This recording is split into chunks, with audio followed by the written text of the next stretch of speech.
Welcome back. So today we're dyeing a colorway that is actually brand new, hasn't even been released on the website yet, should be released probably by the time this is uploaded, but this one is called Twilight's Glow. Like I said, brand new colorway. We've also got a whole bunch of other stuff we're going to be doing in this video. We're going to be showing a little bit behind the scenes, how we dry the yarn, how we rinse the yarn. We're also going to be showing how we cake the yarn, how we swatch the yarn. Anyways, a whole bunch of stuff packed up into this little video. Let's get started right away. First thing we need to do, obviously, dye the yarn. How do we do that? Well, we get the yarn into the pots. So we're creating a little bit of a ridge. We are going to add a little bit of soak in here. Soak consists of water and vinegar. It drops the pH and allows our acid dyes to hit and strike on the yarn itself. Now this is a fairly saturated colorway. So one thing I've done is I've actually dropped the pH down just a little bit more, and I've added a little bit more soak to it. So we're very close to about a 4 on this one. I highly suggest get yourself a pH meter. And as you can see, this blue is dark, so saturated. I absolutely love saturated colorways. It's my thing. It really is. I do a little bit on the other side of things, but my goodness, just look at that beautiful blueness. All right, so ridge in the center, you can see that stops our dye from traveling too far. You can see, however, it does travel a little bit up into the center line there. We've got a super duper saturated purple on the other side. This one is basically some grape juice mixed with some charcoal, mixed with some brilliant violet. So there's a whole lot of purple going on in here. There's 3 different colors to take and produce this one shade of purple.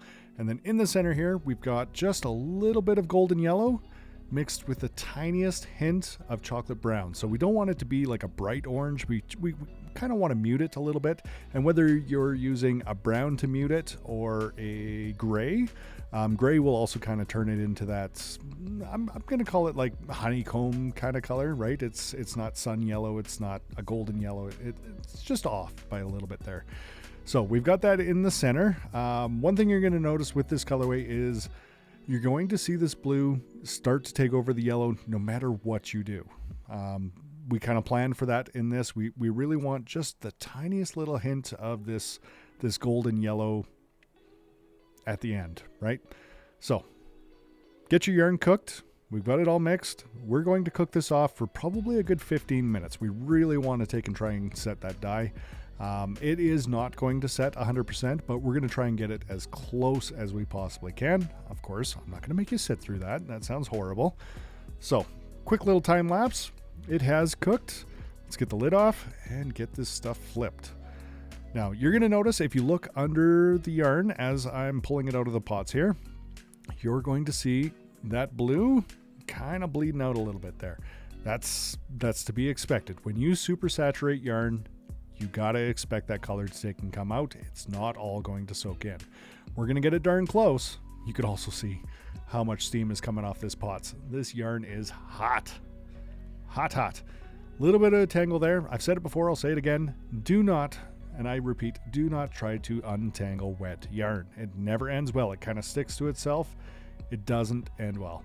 If you let this stuff dry, and then you try and untangle it, chances are you're not even going to find it tangled anymore. It's just going to kind of come apart on its own.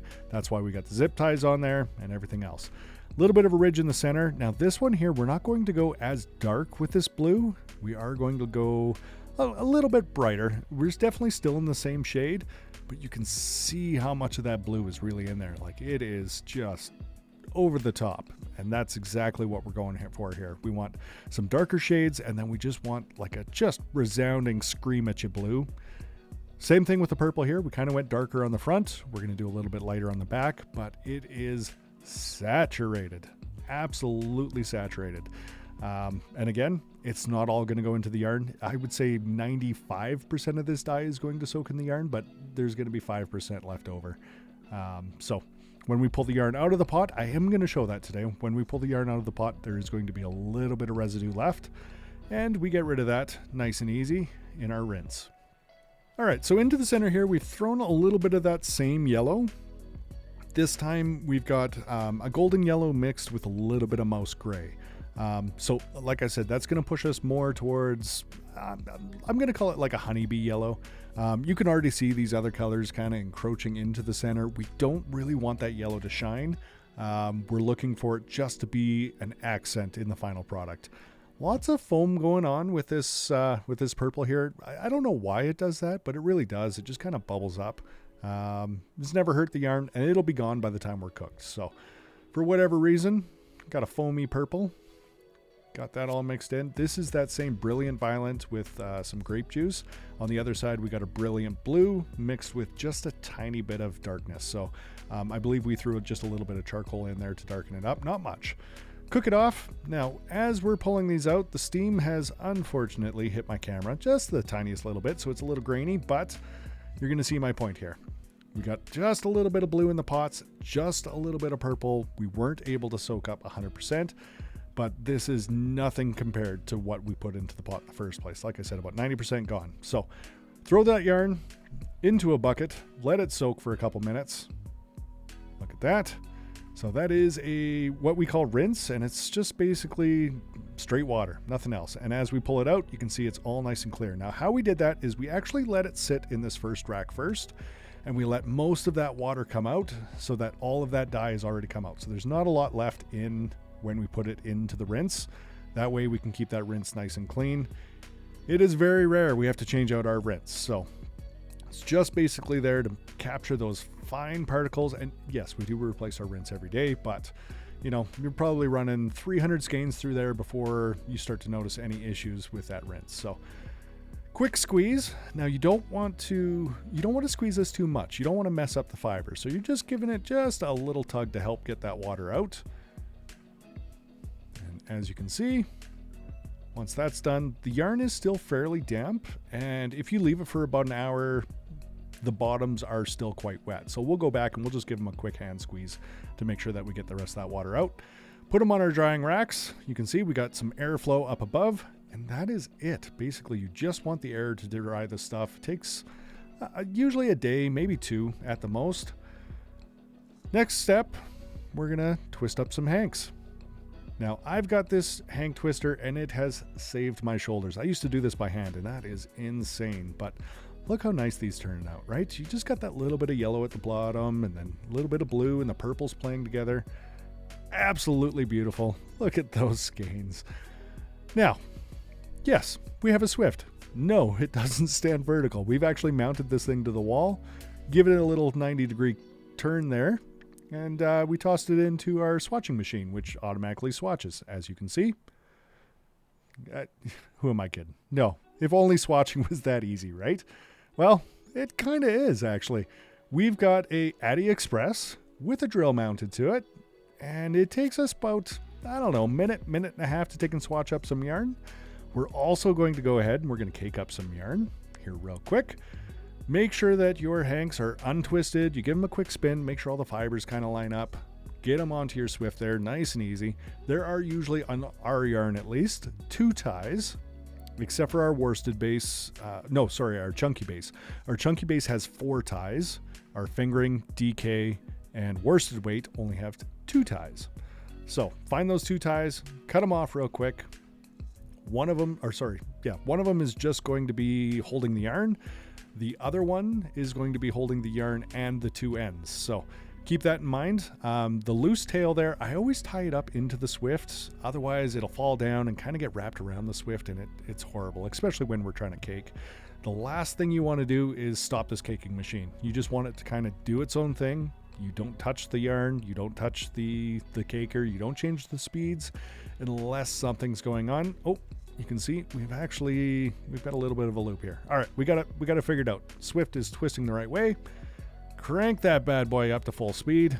No, I'm not going to make you sit through this whole thing. I know it's mesmerizing, but a little boring.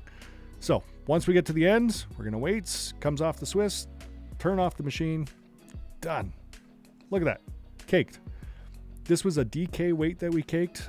Takes us a good 2-3 minutes once it's on the caker itself to really get that thing ramped up. So beautiful cake. Just like so. Isn't that wonderful? You get to see all those colors playing together. All right, so now that we got that out of the way, I want to share the next thing with you, which is what variegated colorways go with Twilight's Glow? Well, right off the hop, we have Near and Far. I find these blues do really, really well together. You can see on the bottom here, those blues kind of go matchy-matchy on me. Right beside that, we have Neon Nights. Now, I find these purples play really, really well together. So, beyond that, we have Whispering Lilac. Very beautiful. Then we have Life in the Slow Lane. You can kind of see a theme going on here, right? It just, for whatever reason, this colorway screamed blues at me. There is that little bit of orange and there is that purple in there. But just for whatever reason, this one felt like blues was the right thing. Now, speaking of semi-solids, on the other hand, I don't have a semi-solid that matches this blue well enough for me to feel comfortable with it. So I honestly believe if you can't match it, you need to contrast it. So we're staying away from the blues and the semi-solid. We're going to go with our grape juice, which is right beside it there. Next to that is our plum. If you're going for an exact match, I would hit it up with that grape juice. If you're looking for something to kind of fade into something else, toss in that plum. Absolutely beautiful. And then on the other side of things, I would hit all of our grays. So first thing, mouse gray. Next up, dark gray. And right after that, we have charcoal. And those three play really, really well into this colorway. Look at that. Absolutely beautiful.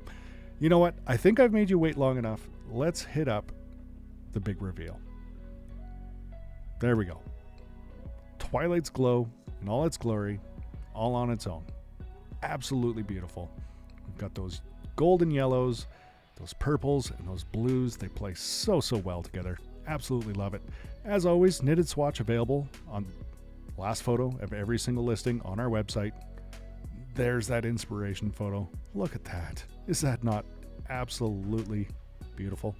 I love it. I know I've said that a lot, but I really, really mean it. Thanks again for stopping by. I hope you join us again soon.